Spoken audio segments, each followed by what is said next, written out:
Good evening and welcome to Tracy Talks To, and I am delighted to be joined once again by my good blogging mates, Anne, Linda and Jo, and we will be talking about the hot books coming out and being published in July, August and September of this year.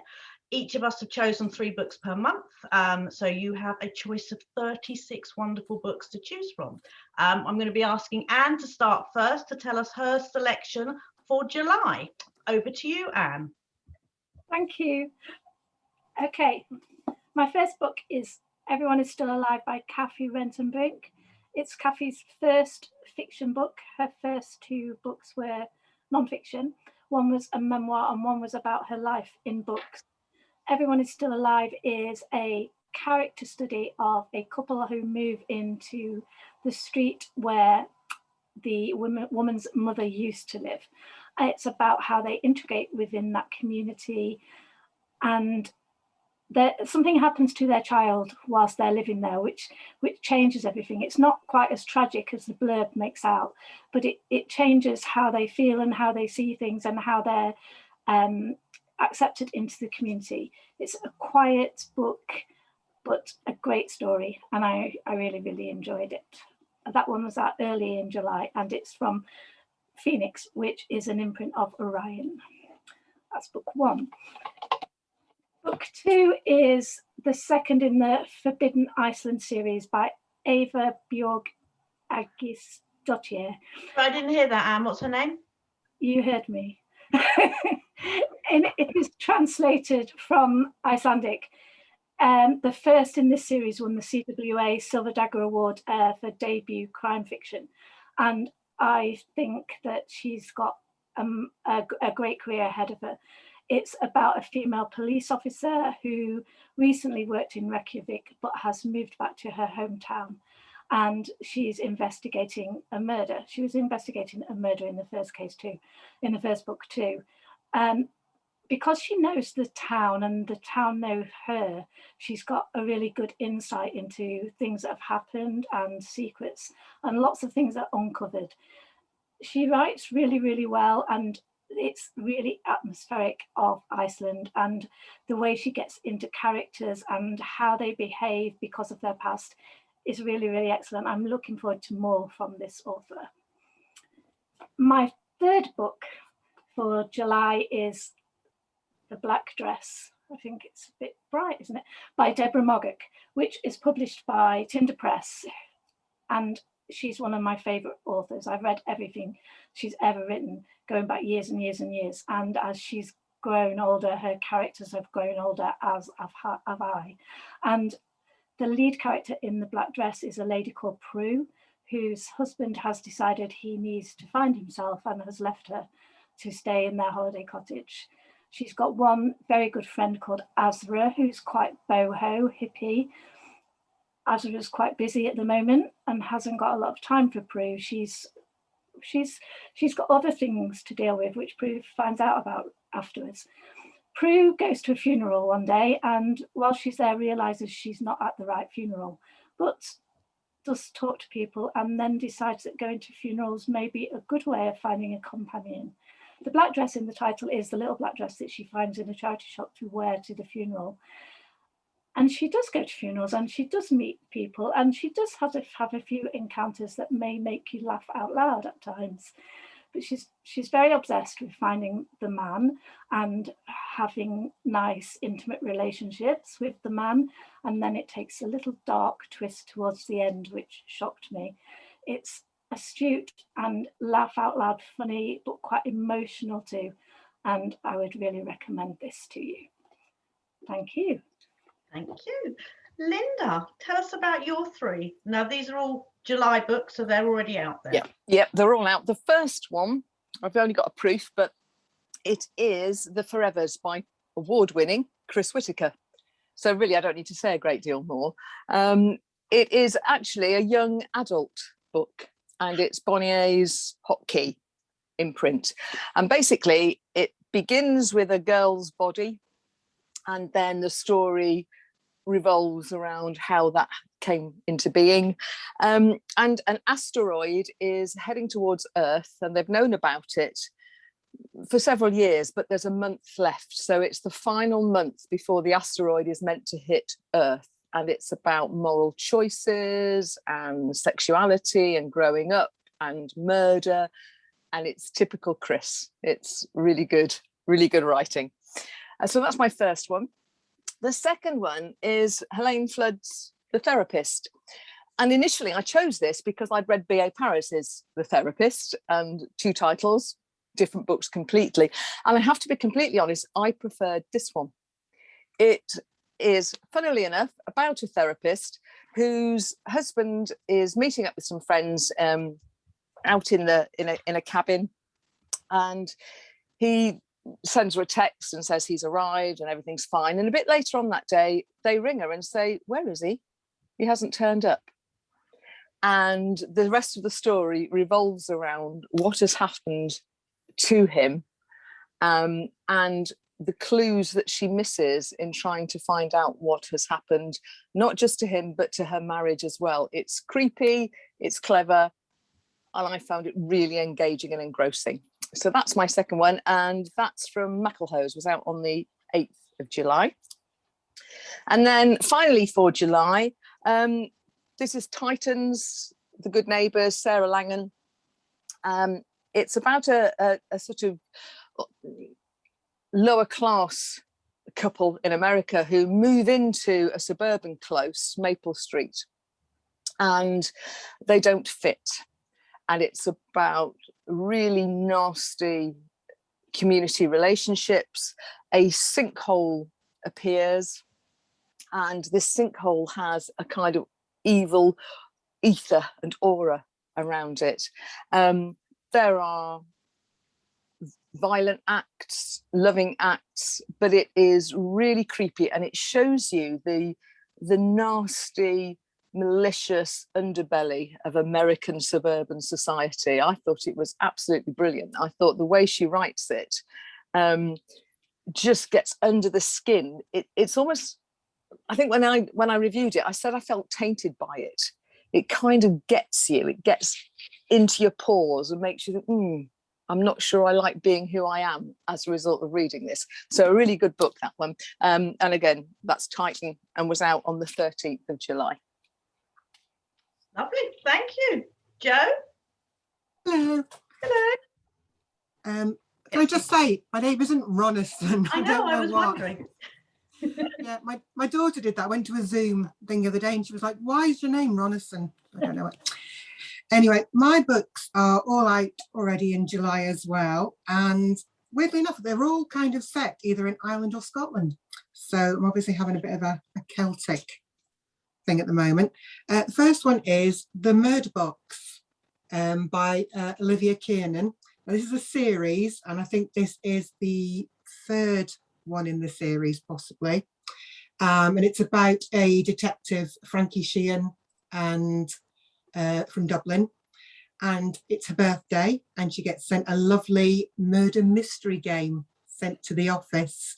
And it's lovely. It's quite detailed, this one. It's got like little lab results of skin samples and lots of little clues, and you have to sign up online and try and solve the murder. But it's not until as a couple of things happen and she realizes that she's not the only person to have received this murder box, and the murder they're talking about is an actual crime and there is an actual victim. Very clever. One of the series that I love to follow. I get a bit lost with some detective series and I get a bit confused because I read so many of them, but this one stands out because it's quite memorable. So yes, that's out already, and that's A River Run. So that's The Murder Box. The next one, Down by the Water by Elle Connell. Got Anne to thank for this one because there was a blog tour for this one, and I signed up for it because again it's set in Scotland, and it's about a group of women. It sounds very similar to if you've ever read In a Dark Wood by Ruth Ware. It's got that sort of feel to it. A group of women that go to the Scottish borders for a hen weekend, and they go out for a few drinks and then go through the woods to the loch. They take some photographs, and when they look at the photographs later, they see that there's a boy in the background coming out of the loch that none of them saw. That's slightly misleading, so yeah, but that's really good. Lots of twists and turns in that one. And then, oh, I love this one, The Stalker by Sarah Alderson. She is one of my go-to authors. You know, you see she's got a new book out, just pre-order it. What's it about? Don't know, don't care. It's Sarah Alderson. I want it. She's written one, A Weekend Away, that's going to get, it's being made into a Netflix production, I think.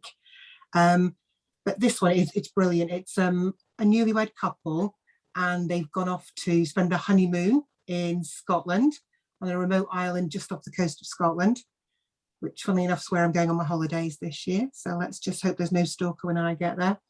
They get dropped off on the island by a local boat person who's going to come and pick them up in a week. If they have any problems, they've just to call him on the satellite phone. First sign of a problem, go to the drawer, no satellite phone. Then they discover that they're not the only people on the island. And that's The Stalker, and that's out now as well, by Avon. Lovely, thank you. Is it my turn? Okay, I'm not as clever, I'm not as professional as you guys, because I don't read the books, I've got the Kindle. So I've had to find the phone. I've had to find the cover and stick it on my iPad. So I don't even know if you can see that back to front. The first book I'm reviewing is Kath Staincliffe. It's a standalone book. It came out in July, and it's called Running Out of Road, and I think most of us have read it. If you haven't read Kath's books before, then you absolutely should. Certainly her standalone books, they're phenomenal. She's an incredible storyteller.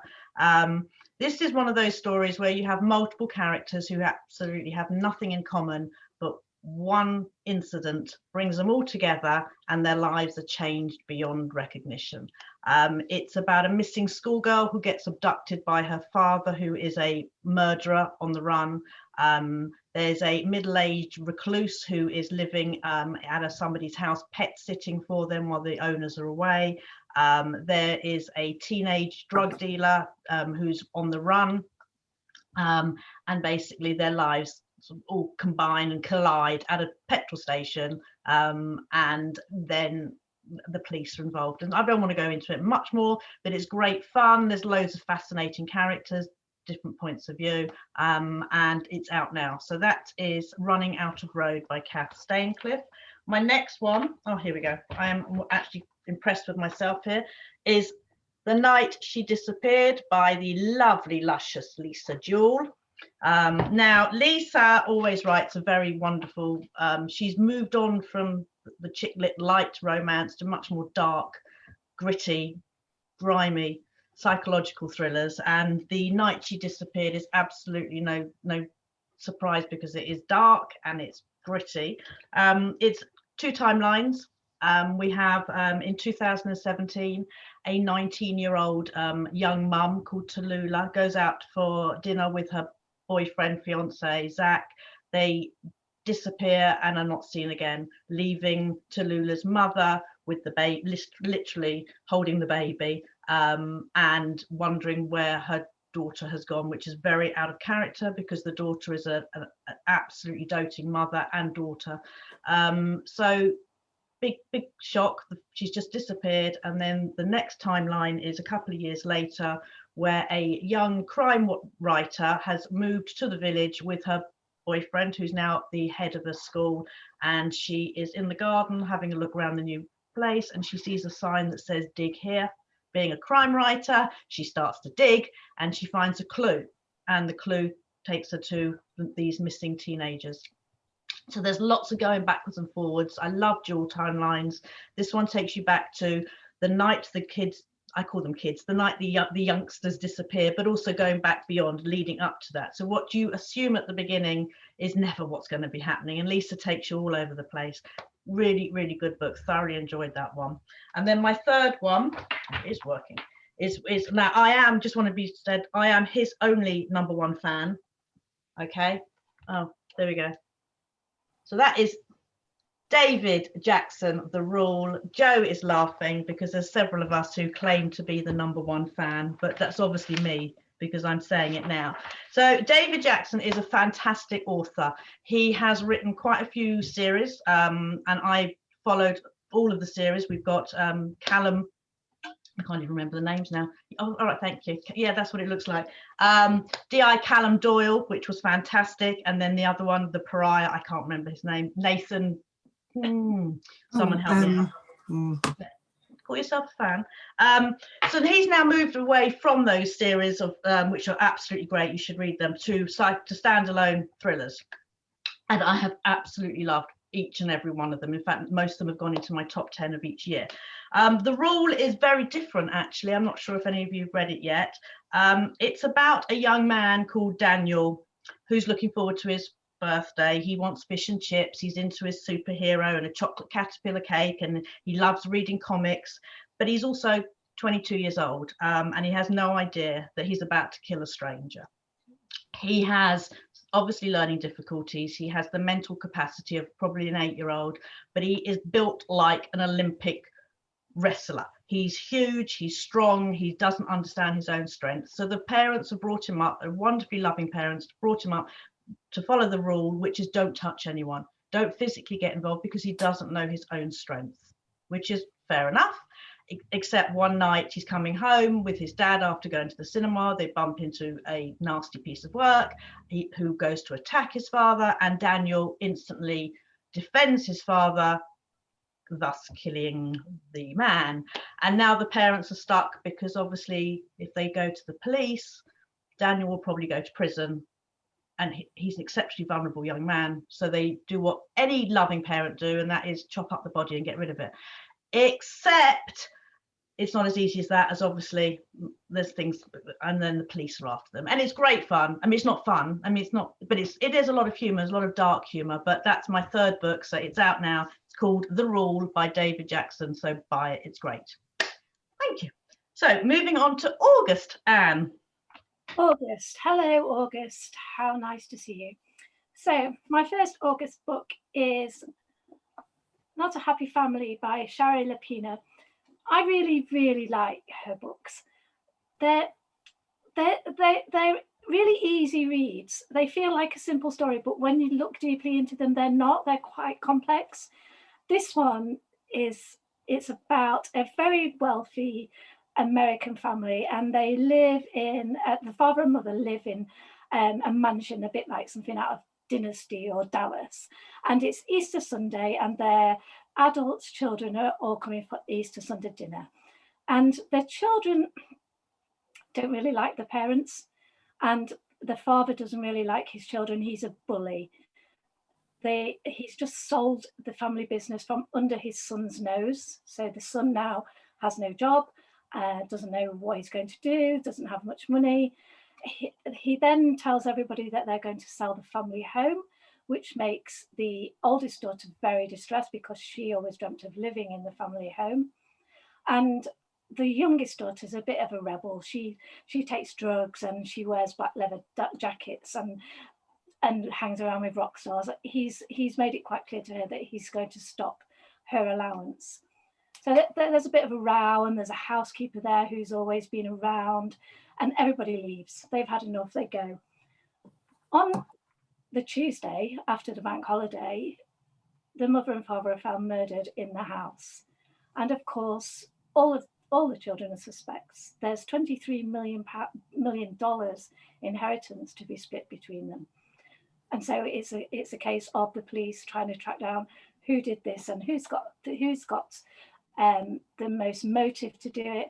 And a few things appear, or we find out that there's people in the background that nobody else knew about. And as far as the reader knows, all of the children went home and went to bed that night. And it's really quite fast paced. I read this on a car journey to Shropshire a couple of months ago, and I just never looked up at all. So Paul Martin's driving along. It's really good. I enjoyed it thoroughly, and it's out by Bantam Press, which is Transworld, in hardback, I think. number 2 book is The Great Silence by Doug Johnson, published by Arenda. This is number 3 in the Skelf series. Now, Doug Johnson's one of my favourite authors. He wrote one of my all-time favourite books called Breakers, and he's one of those authors that can turn his hand at anything in terms of writing, and also in terms of real life. I mean, he's a physicist and a drummer and a football player. He's really, really amazing. The Skelf family are a Scottish family of 3 generations of women. They're undertakers and they're also private investigators. And each one of them have their own little issues, and they all have different ways of dealing with things.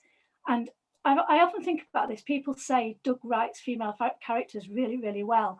And I'm not sure we should, are we supposed to say that? Because we don't really say that about female authors, do we? We don't say, oh, she's very good at male characters, but it seems to be a real thing that Doug's able to get into the female psyche so very, very well. It's funny, it's violent, it's complex, it's excellent. It's a great, great series. And I'm really happy that he's writing another one, because we thought book 3 was going to be the last one, but it isn't. And my final choice for July is, this is a special edition proof copy. Oh, I still got the thingamajig in there. It's A Slow Fire Burning by Paula Hawkins, I forgot her name then. And it's out on the 31st of August from Transworld. Now, I wasn't a huge fan of The Girl on the Plane, but I absolutely loved her second. And I think people who loved her second book will love this. There are multiple points of view. It's complex. The characters are unreliable, unlikable, very mixed up. It takes some concentration. I read this at Christmas and did that ultimate thing that bloggers should never do. Read it and put it down and didn't write my review. And now my review is supposed to be posted on the 2nd of September. And I know I'm going to have to read it again this weekend to do it justice. But I read it, it arrived, and I mean, it's not out till August, it arrived at Christmas. And I just started to read it and didn't stop. So I loved it. I think it might be Marmite, like her books usually are, but I think she's a really, really intelligent writer. I think her multiple voices and points of view are excellent. I like that kind of thing. I know a lot of people get really muddled up by lots and lots of characters. I loved it. So we'll see how it goes. I hope it does well. And that's my 3 for August. Thank you. Linda? Okay, I've chosen On the Bright Side by Nell Carter, and it's from Welbeck. Was out on the 5th, and I chose it because we had all that controversy, didn't we, about women's fiction. And in actual fact, I mean, this looks a little bit like a chick lit book. It is a very mature insight into human relationships. It's about Claire and Jack, and Claire has escaped an abusive marriage.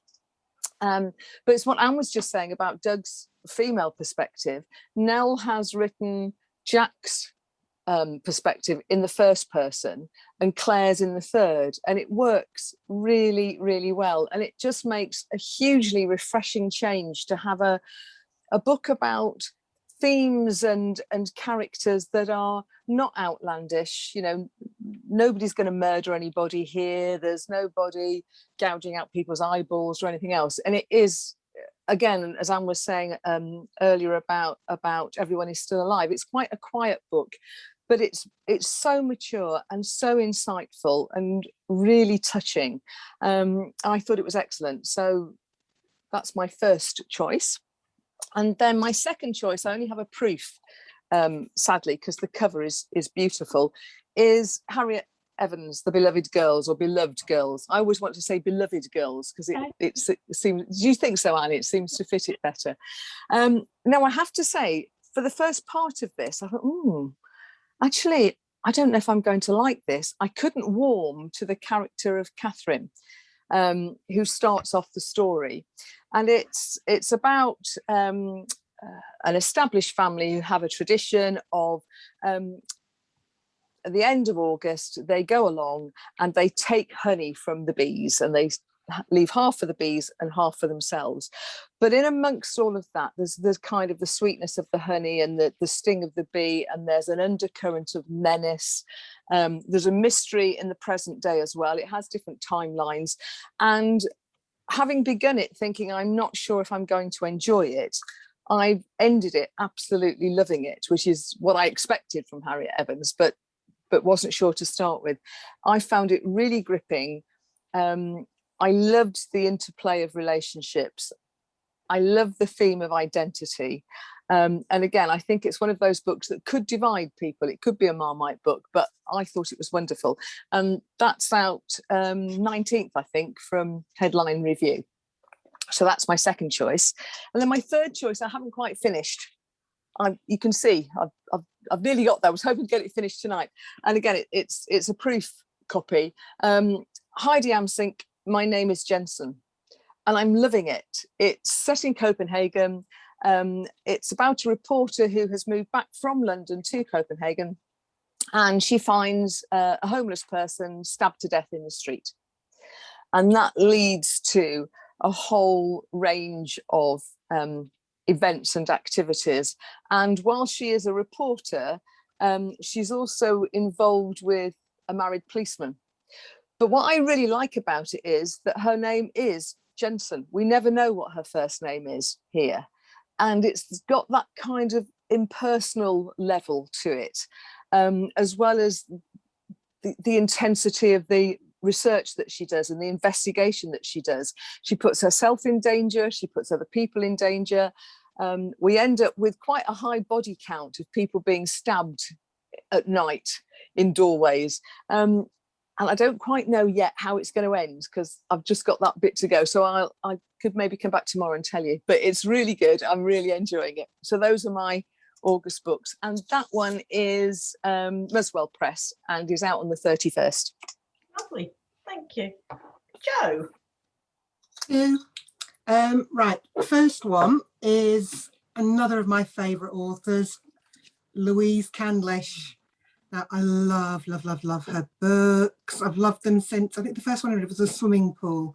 And since then, she's again been a must buy for me. I met her at Crime Fest, actually, and she gave me some really good financial advice. So after Our House, which is also getting made into a TV production as well, I think, isn't it? So if you haven't read a Louise Candlish before, you must. They are absolutely brilliant. And this one is called The Heights. Now, I actually had a bit of a spending spree at the weekend in Asda, because their books are really cheap at the moment. I think I bought 5 hardback books for less than £30.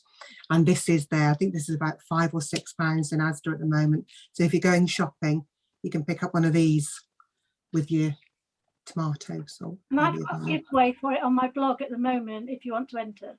Oh, yes, you have, haven't you? Yes.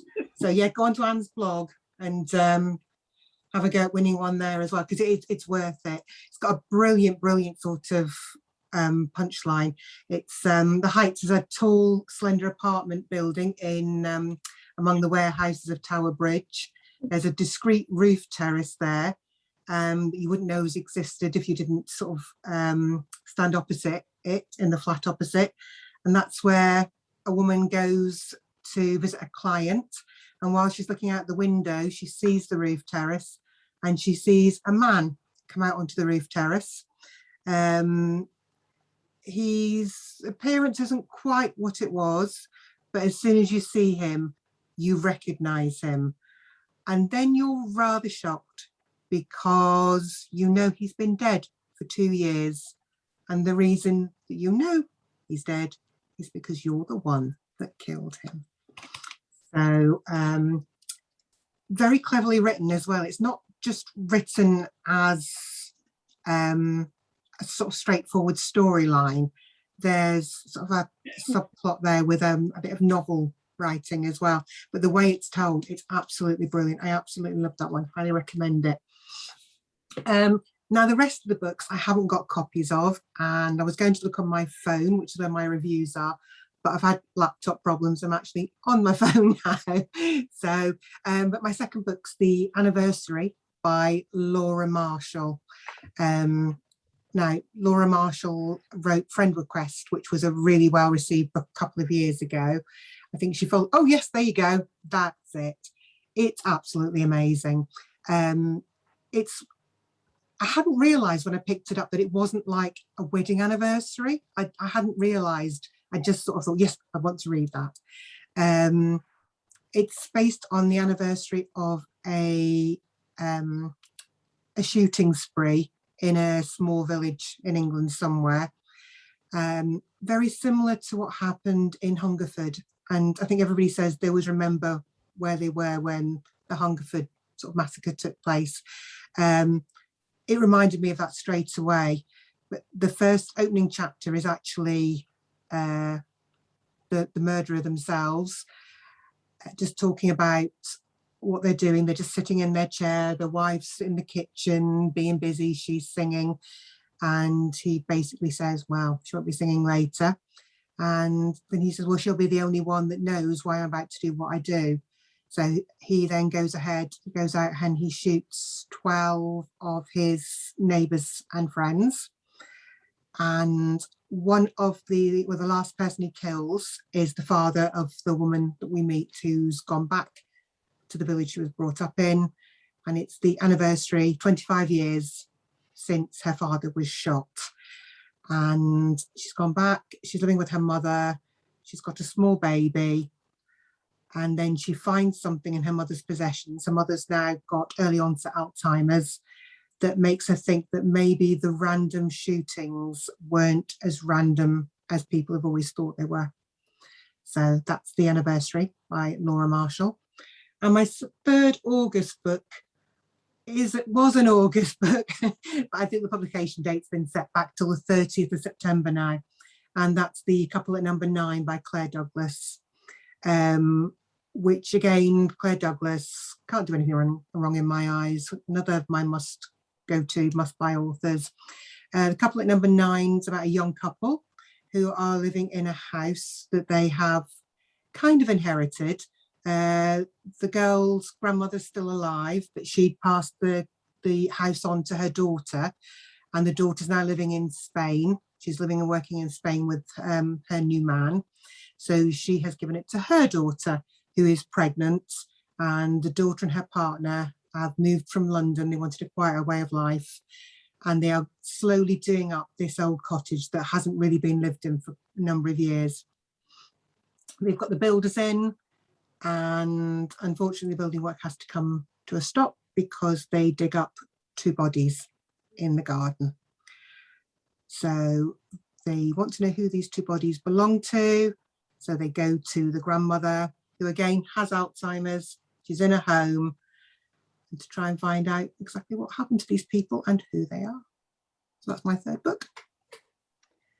Lovely. Right. Okay. So in case anyone wasn't aware, when we decide which books we are going to read, and we discussed this early in, I think it was March, we all chose our own books, and then we all rapidly try and read as many as possible of our own 9 books. So I'm going to talk about one I have read, although I have obviously read the other 3 before. So my first book for August is Rock, Paper, Scissors by Alex Feeney. Now, I think just Joe here has read it. If you have not read a book by Alice, then you are in for a treat. And if we had the beeping machine, I could say you're in for a major head, because it really does mess with your head. I mean, if it's after 9 o'clock, then you'll know what I'm talking about. She is a real head spinner. I called her the queen of unreliable narrators today on Twitter when I reviewed the book, because this really is, this got me. So it's a story of a couple, Mr. and Mrs. Wright, spelt with a W. Things haven't been right between Mr. and Mrs. Wright for a while in their marriage. So when the wife wins a weekend away to a remote little place in Scotland, they begrudgingly agree to go to try and sort out their marriage and perhaps put things back on track. So the story is narrated by Mr. Wright, Adam, and Mrs. Wright, Amelia. And then you in between each of these chapters, you have letters that his wife has written to him on every anniversary of their marriage, so for the 10 years, but she's never shown him these letters. She just is her secret. So you learn to this. So they get to this remote little village in snow and sleet and dreadful weather, and there's nobody there. They're on their own. Things are very, very strange. They feel like they're being watched. Their tires are slashed, the dog gets stolen, somebody is looking at them, and somebody wants to hurt them, and you really can't work out, you haven't got a clue who is trying to hurt them or why. But these letters that are interspersed in between all the chapters start to give you a little bit of their history of their marriage. I'm not going to say any more than that, except there was a moment when I went, what? And then had to go back a few pages just to try and work out whether I'd fallen asleep and missed something, which I hadn't. Really clever. Another book, if you have read her previous books, then you will know what you're looking for. You'll know what you're in for. You're in for a what? So it's a great book, really twisty book. So that is The Rock, Paper, Scissors by Alice Feeney, which is out, I think it's 17th or 19th of August this month. My second, okay, I'm going to be honest, hands up now, I haven't read these two books because I just haven't had time. So my next book is, which I really do want to read it, but I'll tell you about it, is The Origins of Iris by Beth Lewis. Now, Beth is the author of The Wolf Road, and this is her new novel, which is being described as wild meets sliding doors. It's about a woman called Iris who flees to New York and her abusive wife Claude for the Catskill Mountains. When she was a child, Iris and her father found solace in the beauty and the wilderness of the forest, and now years later she's returned to get some time and space to clear her head and come to terms with the mistakes that have led her here. So it's a story of self-discovery, and it's an important searing novel about one woman's journey in fleeing an abusive relationship and confronting the secrets of her past, which sounds fascinating, and I will be reading it shortly. Have any of you read that yet? I've got a copy. Always have a copy. Okay, and then my next book is John Boyne, The Echo Chambers. I want to read that. Again, I haven't read this one yet. I just haven't got round to it. I thought I would have time, but I didn't. I'm sorry, it's next door neighbour's dog barking here. Basically, I'll read the blurb to you. What a thing of wonder a mobile phone is. 6 ounces of metal, glass and plastic fashioned into a sleek, shiny, precious object.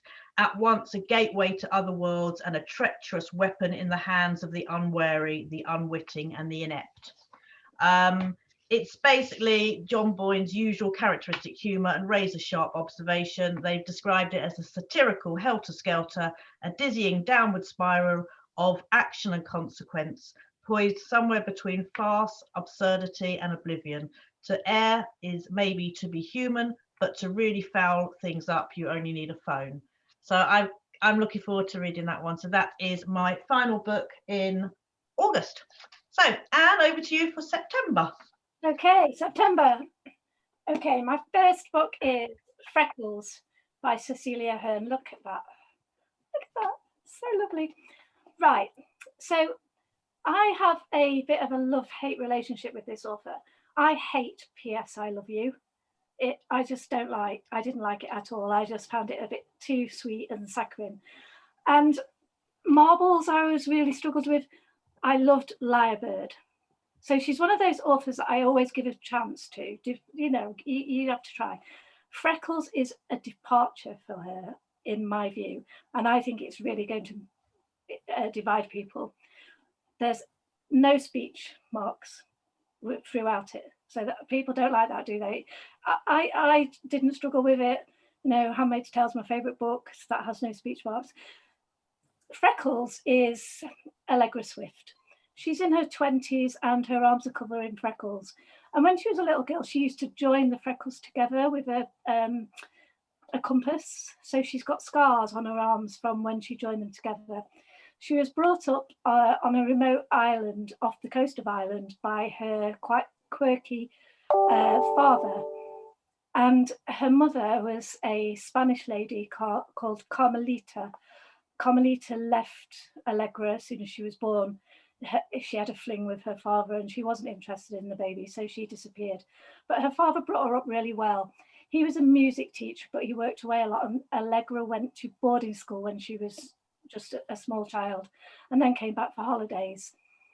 She's quite a strange character. It's narrated in the first person by her. The self-harming behavior has continued throughout her life. She drinks too much. She has dangerous sex with anybody, but she's left the island. She's gone to Dublin. She wanted to be a guard in the Garda, but she didn't make it, and she's now a traffic warden. And she's gone for a reason to Dublin. We don't know at first what that reason is, but it gradually dawns on us. There's one particular car, a yellow Ferrari, that just parks where it shouldn't, and Allegra gives it ticket after ticket after ticket. And one day that bloke says to her, "You are the sum of the 5 people that you spend most time with," and he meant it as an insult. But Allegra, being Allegra, who thinks and overthinks, decides that she needs to find 5 very good people to be closest to her, which will make her better. It's a real study of human nature. It's not an easy book to read. It's quite complex. It's quite difficult. Allegra can be very, very, very annoying. But there are some amazing characters that pop up and prop her up. And I loved it. I really, really loved it. I think it's her best. I think she's matured in her writing, but I do think it will divide readers completely. And that is HarperCollins and is out at the beginning of September. It's a great book. And my final 2, excuse me, I'm not used to talking to people. My final 2 I haven't read yet, but I'm going to soon.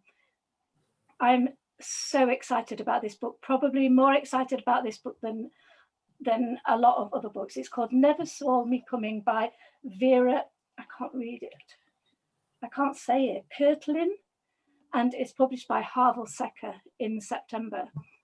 It's set in America in a college, and it's about 7 college students who are also diagnosed psychopaths, and they are part of a project that studies psychopathy, and it is just about them. And obviously I haven't read it yet, but I really, really love things that are set in psychiatric units and asylums.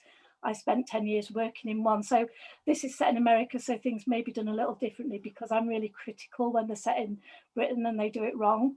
You know, there's books that I've read that are set in psychiatric units that I just threw across the room and refused to read anything else by that author because it was done so badly that I can probably forgive her if she gets it wrong from in the US. But I'm really, really, really excited about this. It sounds just up my street. I do love a psychopath. That's that one. And my final book, this is the American cover. The British cover is different. It's published by Avon, and it's The Collector's Daughter by Jill Paul. Jill writes amazing historical fiction. I'm not a massive historical fiction fan, but Jill has such a touch for characters, and she tends to base her books on true stories. And this one is based on the expedition to find Tutankhamun's tomb. So it's about a woman in those days. What year is it? I can't remember what year it is. Oh, 1922.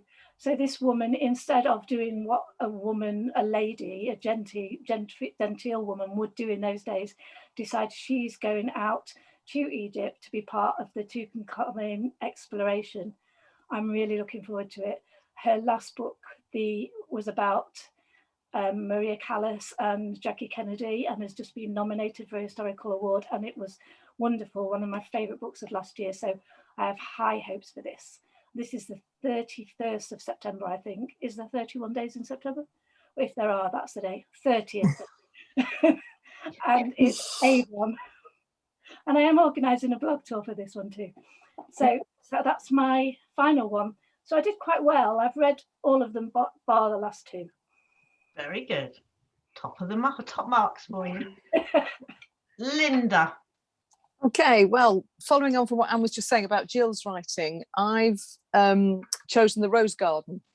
Again, this is a proof by Tracy Rees. And it's actually out in ebook on the 19th of August, but comes out in paperback on the 2nd of September. And it is from Pan Macmillan, yeah.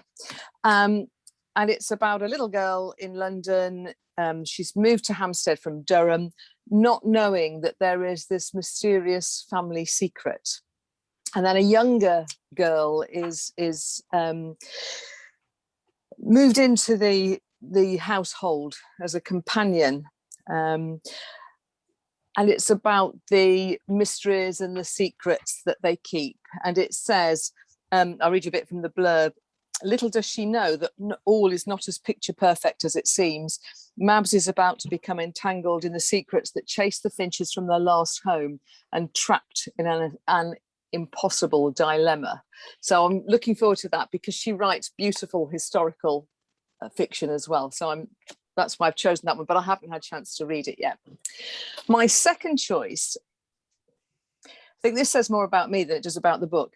I've chosen The Late Train to Gypsy Hill by Alan Johnson, which is again out on the 2nd of September, and this one's from Wildfire. And the reason I chose it was that I'm always a bit skeptical about names, writing books and getting publishing deals and so on. And obviously he's the former Home Secretary, so he is a name. But having said all of that, I think it sounds really intriguing. It's about a chap who does a boring commute on the train from London every day, and he watches somebody putting her makeup on every day, just always doing the same thing. And then on one occasion she asks him to sit next to her, and as she carries on doing the routine of putting the makeup on, she shows him the mirror, and in her mirror she has written "Help me." And following on from that, he then finds himself embroiled in Russian mafia and the police and all kinds of things. And he realizes that there's more to this woman than meets the eye. So it has real potential, I think. But as I say, I initially chose it just out of kind of curiosity of whether and to be honest, whether I thought it had been ghostwritten or, written by him or not. So it'll be interesting to see. And then finally, because I always feel I should, the ex-English teacher, ex-English inspector comes out in me with these things. I've chosen a children's book, Fireborn, Aisling Fowler. And again, I think it sounds really, really dramatic. And I noticed, I think it was Karen Cole, one of the other bloggers, had reviewed it this last week and thought it was absolutely excellent. And I'll just read you the blurb for this, because I haven't had a chance to pick it up and read it properly yet. But I loved the sound of it. It says 12, this is the little girl, 12 has spoken the pledge, and now she is a huntling. She's given up her name to train in the art of fighting monsters and keeping the peace, and she won't get to choose a new one until she's earned it. But when the lodge's walls are breached for the first time and a little girl is taken, 12 is the only one interested in going after a child. Teaming up with Dog, the stone guardian of the lodge, 12 ends up on an epic adventure that will change her life, her name, and the entire world. And I just think it sounds really, really exciting for children. And I think, one of the things that TBC does really well is to help promote reading for all ages. So I might be 60, but I really like kids' books, and this one sounds brilliant. So that's why I've chosen it. Lovely. Thank you. Jo. Right. So the first book for September that I've chosen is out on the 9th of September, and it's by another favourite author of mine. I think not my favourites tonight. Lauren North, who's also, is it Laurie Ellingham? That's it. Ellingham. Yes, but her psychological thrillers are amazing. This is the third one that I've read. It's published by Penguin, and I love this one because the mother, Anna, in this book, everyone can relate to her. She is just, she's classified as an anxious mother. She's got 11-year-old twins, and one night when she goes to pick up one of the twins from gymnastics, she leaves her other twin home alone. Now, I don't think there actually is. I did look this up. There is no legal age that you can leave your child home alone.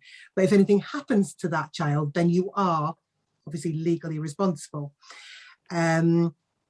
She gets home eventually because there's a car accident on the road when she comes home. So she is delayed. She can't get hold of anyone to go to the house to check on her daughter. But when she eventually gets in, about 3.5 hours after she should do, she goes upstairs, her daughter's asleep in bed. Everything's been fine until the next day when she realizes that her daughter isn't acting the way she should be. She's got bruises on her neck. She's obviously very distressed about something, but she won't talk about what happened. It's very cleverly written.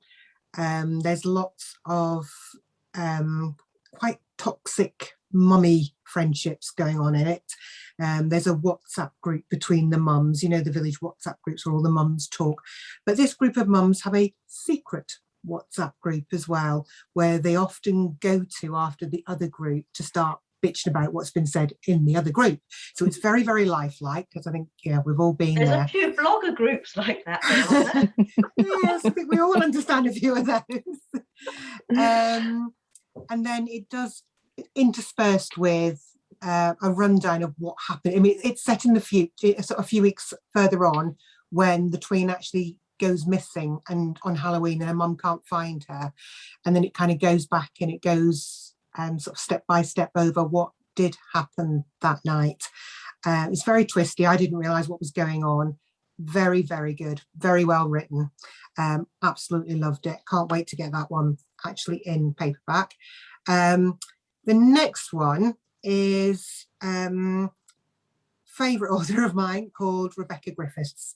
Now, Rebecca had, she wrote a couple of books for, I can't remember which publishing company she was with.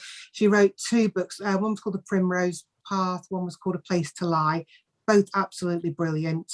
And then she self-published a couple of books, Sweet Sacrifice and Cry Baby, both which were great and did really well considering that she self-published them. And she's now signed with Bookouture, and she's got a new book out and it's called The Girl at My Door. It's very, very clever. I absolutely loved it. It's set in London in 1949, and it's actually a fictionalized cast of characters, the main one being Queenie Osborne, who is very attractive. She's a singer. She's about to make her fortune. She's going to go off to New York, make her mark on the world. But it's also set around the time that John Reginald Christie was in London committing the crimes that he committed. And it's very clever because she's woven this cast of fictional characters around a real life serial killer. And she does it really, really well. That's out on the 23rd of September. I highly recommend this one. You can pre-order it for 99p at the moment.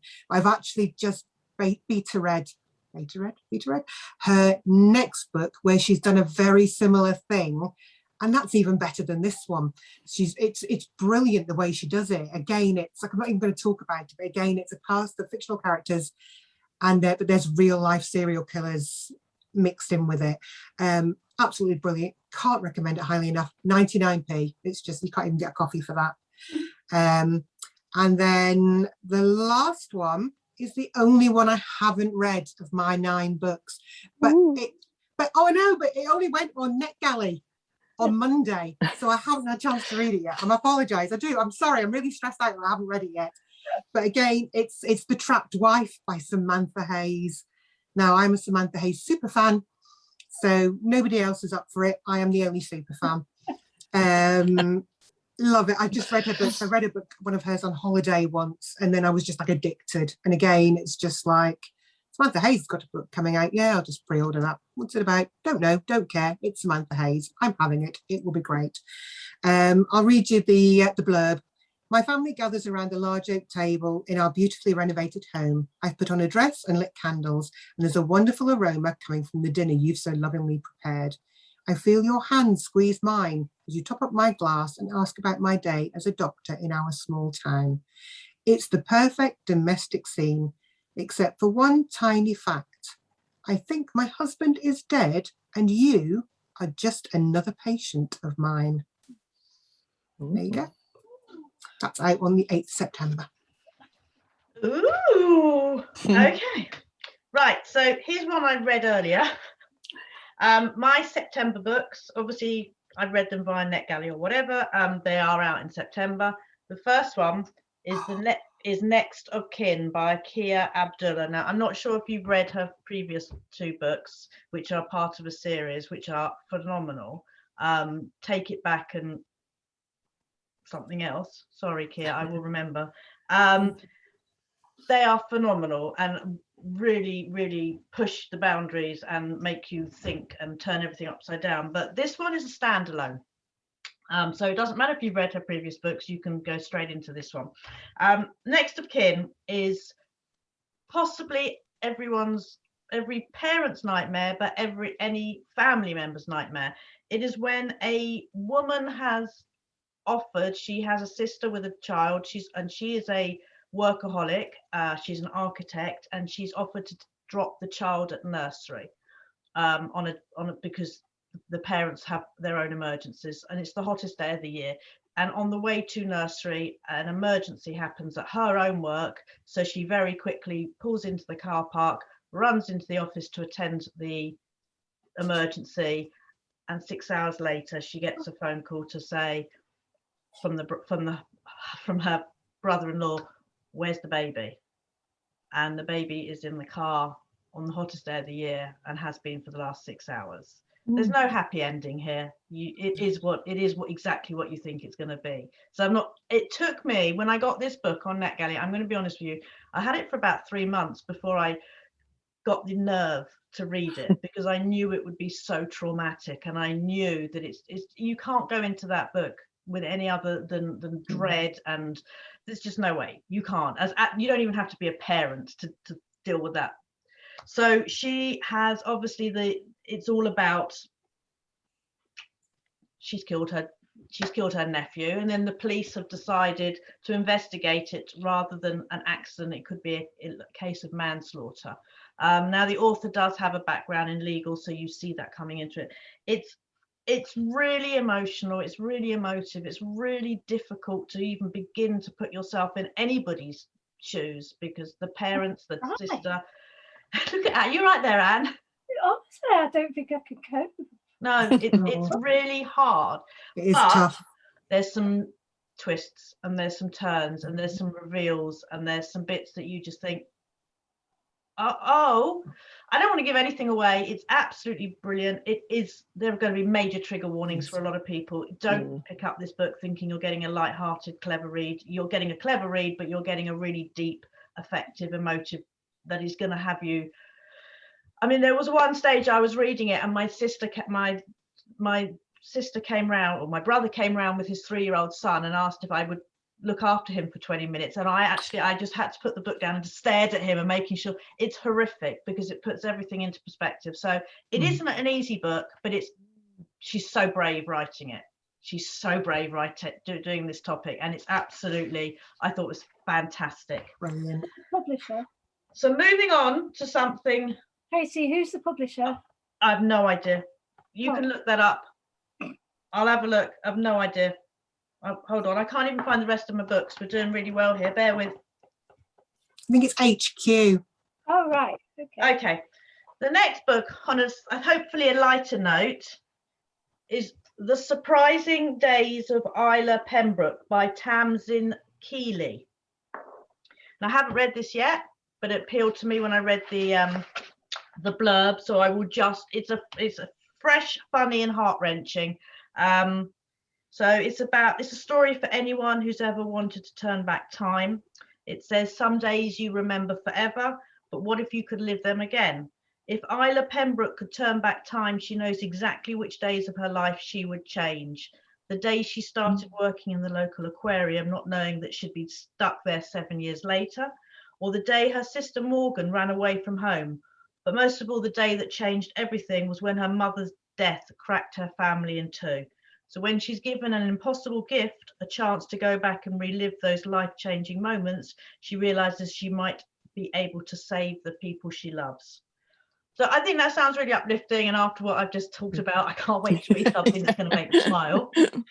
And then on my final book for the September, and again, this had a mixed reaction from readers, but I enjoyed the first one. It's Richard Osman's The Man Who Died Twice. Now, very similar to you, Linda, I'm not too keen on celebrity authors. However, I really like Richard Osman, having met him at Harrogate 1 year. He's very intelligent, he's very likable, he's very down to earth, and I thought... He's not down, he's up. So he's very up to earth. He's very, very tall, but he's just a very, very nice guy, very intelligent and very funny. And so I really did enjoy the first book. And I know a few people, but I didn't go in with any other expectations that are light-hearted, cozy mystery crime fun. The fact that he sold it for millions and Steven Spielberg is directing it, good luck to him. Yeah. So this is the second book featuring the same octogenarian detectives who are stuck in their luxury retirement village, and funnily enough it's the following Thursday, hence it's the Thursday murder club. It's a new mystery. It's one of the main characters, Elizabeth, has received a letter from an old colleague, a man with whom she has a long history. He's made a mistake, he needs her help, and the story is involving stolen diamonds, a violent mobster, and a very real threat to his life. It sounds like a great romp, or a rump, I don't know. I just thought, you know what, I can't wait to see Joyce and Ibrahim and Ron again. They were such funny characters. It's just a nice, light-hearted read. So I'm looking forward to that. And that concludes my books. We are done, ladies. Thank you so much for taking part. And I will be uploading this and I will be sending you little. So I just want to say goodbye firstly to everyone who's been watching or who is watching. Buy our books, read them, recommend them, and please, please, please, please leave reviews on Amazon, Goodreads and Waterstones, and tell everyone about the books you've read, because without reviews, these books are never going to be seen. So please, please, please review. So I just want to say thank you, everyone. I want to say goodbye, and I'll turn off our recording. Bye. Bye.